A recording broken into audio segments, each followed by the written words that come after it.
ನಿನ್ನ ಒಡಲಲ್ಲಿ ಜೀವವು ಜನಿಸಿದೆ, ನಿನ್ನ ಮಡಿಲಲ್ಲಿ ಜೀವವು ಬದುಕಿದೆ. ನಿನ್ನ ಕರುಣೆ ಪ್ರೀತಿಯೇ ನಮ್ಮ ಜೀವಧಾರೆಯು, ನಿನ್ನ ಶಾಂತಿ ಸಹನೆ ತತ್ವವೇ ಅಮರ ಶಕ್ತಿಯು.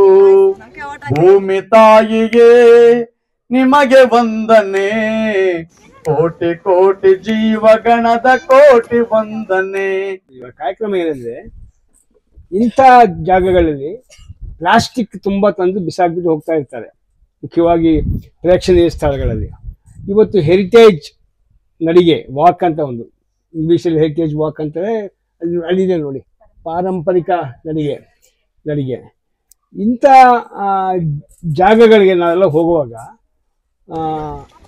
ಅಲ್ಲಿ ನಾವು ಪ್ಲಾಸ್ಟಿಕ್ನ ಬಿಸಾಕೋದು ನಾವು ನಿಲ್ಲಿಸ್ಬೇಕು, ಪ್ಲಾಸ್ಟಿಕ್ ನಾವು ಬಳಸೋದು ನಿಲ್ಲಿಸ್ಬೇಕು. ನಾವು ದಯವಿಟ್ಟು ನೀವೆಲ್ಲ ಮನಸ್ಸಲ್ಲಿ ಇಟ್ಕೊಳ್ಳಿ, ನೀವು ಹೋದ ಜಾಗದಲ್ಲಿ ಪ್ಲಾಸ್ಟಿಕ್ ಎಲ್ಲೂ ಬಳಸಬೇಡಿ, ಪ್ಲಾಸ್ಟಿಕ್ ಬಿಸಾಕಬೇಡಿ.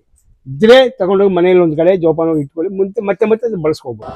ಈ ಒಂದು ಕಾರ್ಯಕ್ರಮ ಮಾಡ್ತಾರೆ. ಈ ಹೆರಿಟೇಜ್ ವಾಕ್ ಪಾರಂಪರಿಕ ನಡಿಗೆಗೂ ಮತ್ತು ಪ್ಲಾಸ್ಟಿಕ್ ಬಳಕೆಗೂ ಬಹಳ ಸಂಬಂಧ ಇದೆ.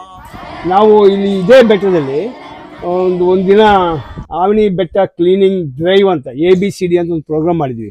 ಸುಮಾರು ನಮ್ಮ ಆವಣಿಯಲ್ಲಿ ಶಾಲಾ ಮಕ್ಕಳು, ಕಾಲೇಜು ಮಕ್ಕಳು, ಬೇರೆ ಬೇರೆ ಕಡೆ ಕಾಲೇಜ್ ಸ್ಟೂಡೆಂಟ್ಸ್ ಎಲ್ಲ ಬಂದು ಸುಮಾರು ಅವತ್ತು ಹೆಚ್ಚು ಕಡಿಮೆ 10 ಟನ್ ಪ್ಲಾಸ್ಟಿಕ್ ನಾವು ಶೇಖರಣೆ ಮಾಡಿದ್ವಿ ಈ ಬೆಟ್ಟದಲ್ಲಿ.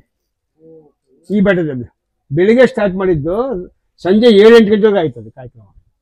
ಆ ಪ್ಲಾಸ್ಟಿಕ್, ಅಷ್ಟೊಂದು ಪ್ಲಾಸ್ಟಿಕ್ ಇಲ್ಲಿ ಬಿಸಾಕಿದ್ದಾರೆ.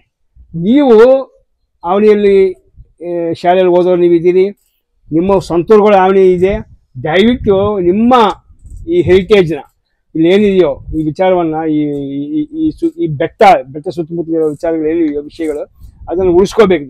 ದಯವಿಟ್ಟು ಅದನ್ನು ಸ್ವಲ್ಪ ಗಮನ ಕೊಡಿ. ಆ ಗಮನ ಕೊಟ್ಟರೆ ನಮ್ಮ ಜಾಗ, ನಮ್ಮ ಸ್ಥಳಗಳು ಉಳಿತವೆ, ಮುಂದಕ್ಕೆ ಅದ್ರ ಬಗ್ಗೆ ಮಾತಾಡೋಕೆ ಅನುಕೂಲ ಆಗುತ್ತೆ. ಮೊದಲನೇದಾಗಿ ಎಲ್ಲರಿಗೂ ಹೊಸ 2025ನೇ ವರ್ಷದ ಶುಭಾಶಯಗಳು. ಎಸ್ಪೆಷಲಿ ಮಕ್ಕಳಿಗೆ ಬೆಳಗ್ಗೆಯಿಂದ ಬಿಸಿಲಲ್ಲಿ ನಮ್ಮ ಪಾರಂಪರಿಕ ನಡಿಗೆನಲ್ಲಿ ತುಂಬಾ ಸಕ್ರಿಯವಾಗಿ ಪಾಲ್ಗೊಳ್ತಾ ಇದ್ದೀರಾ. ಬೆಳಿಗ್ಗೆ ಹೇಗೆ ನೀವು ನಾನು ಬರೋಷ್ಟೊಳಗೆ ಎಲ್ಲ ಕೆಲಸ ಮುಗಿಸ್ಬಿಟ್ಟಿದ್ರಿ. ಅದು ಬಿತ್ತನೆ ಬೀಜಗಳನ್ನ ಬಿಟ್ಟು ಮರ ಆಗ್ಲಿ ಅಂತ ಹೇಳ್ಬಿಟ್ಟು ಒಂದೊಂದು ಸಸಿಗಳನ್ನ ನಿಮ್ಮ ಹೆಸರಲ್ಲಿ ನೆಟ್ಟಿದ್ದೀರಲ್ವಾ, ಅದೇ ತರ ಇವತ್ತಿಂದಾನೇ ನೀವು ಚಿಕ್ಕವ್ರುಗಳಾದ್ರೂ ಪರವಾಗಿಲ್ಲ, ನಿಮ್ ಹೃದಯದಲ್ಲಿ ಇವತ್ತಿಂದಾನೇ ನಮ್ಮೂರು ಅಂದ್ರೇನು, ಅದ್ರ ಇತಿಹಾಸ ಅಂದ್ರೇನು, ಇದಕ್ಕೆ ಆವನಿ ಅಂತ ಹೆಸರು ಏನಕ್ಕೆ ಬಂತು, ನಾವು ಇತಿಹಾಸನ ಹೇಗ್ ರಕ್ಷಣೆ ಮಾಡ್ಬೇಕು, ಹೇಗೆ ಆ ಮರ ಬೆಳೆದ್ ದೊಡ್ಡದಾಗುತ್ತೋ ಅದೇ ತರ ನಿಮ್ಮಲ್ಲೂನು ನಮ್ಮ ಇತಿಹಾಸ ಕಾಪಾಡ್ಕೋಬೇಕು ಅನ್ನೋದು ಅಂಶ ನಿಮ್ಮಲ್ಲಿ ಇವತ್ತಿಂದಾನೇ ಬೆಳೆಸ್ಕೋಬೇಕು. ನೀವೆಲ್ಲ ಆ ಮನೋಭಾವನೆನ ಬೆಳೆಸ್ಕೋಬೇಕು.